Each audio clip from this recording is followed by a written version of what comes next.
Hello and welcome back. My name is Jack B. In this episode, we will explore whether or not electric vehicles are really eco-friendly. The EV revolution is new. EVs look great, they drive well, and have advanced technological options. Everyone's excited and wants one.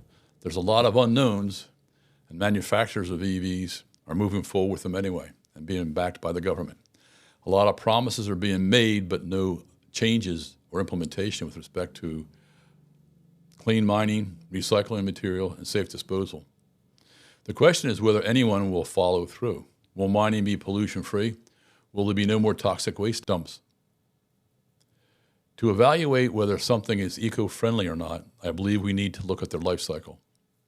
The life cycle includes key stages, milestones, in the process of the manufacturing of the product we're examining. The life cycle begins with the mining for all the materials used until the disposal of the product at the end of the life cycle. I've identified 8 stages in the life cycle of EVs.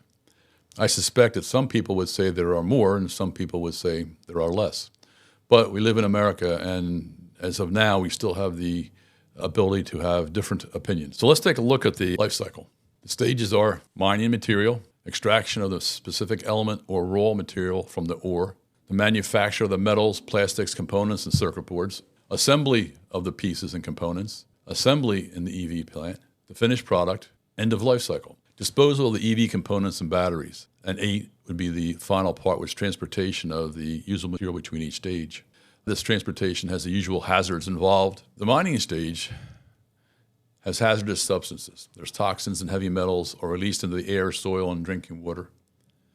Sinkholes form under towns, underground fires and fumes and gases are released.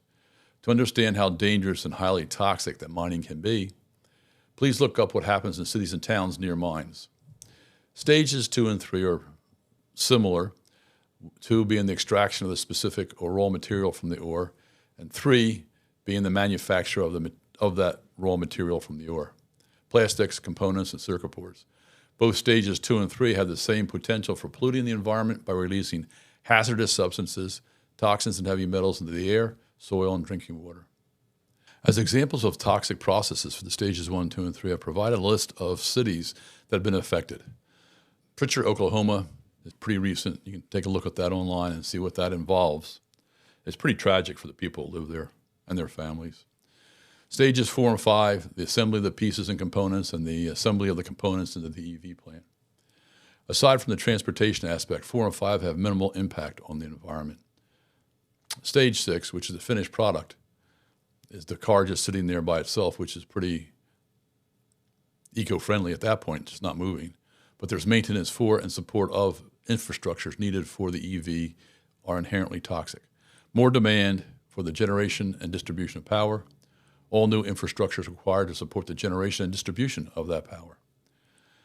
Available locations for charging, local charging stations for home, store, hotel, apartment, and work, plus mass charging stations like gas stations. Limited driving distance on a charge, plus recharge time is time consuming.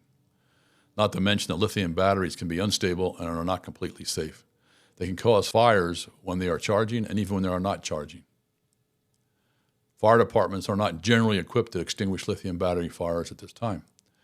Other considerations are availability, accessibility, and support for the EV. Maintenance. Stage 7. This is the end of life cycle stage for the EV. This is a very toxic stage and can be prone to abuse. Disposal of lithium and lead acid batteries. Disposal and mitigation of heavy metals and toxins from electronics and computers. Processes for the EV are not defined to prevent or mitigate the environmental impacts. And finally, the last stage, which is the transportation environmental impacts from stage 1 through stage 7. That contains the usual transportation impacts, pollution from acquisition of the fuel for the transportation, toxic exhaust from the combustion of the fuel, possible fiber dust from the brakes, microfiber from the tires and road surface. So in summation, I think there's enough here for people to make up their own minds as to whether or not EVs are the panacea for transportation with respect to being eco-friendly. I think we as a nation should also be actively pursuing other sources for powering personal and commercial vehicles, such as green ammonia for generating electricity and powering ships, green hydrogen fuel for cars and trucks, CNG fuel for cars and trucks, biofuel for trucks. So I guess that's about all for now. So take care and be safe until next time. Bye.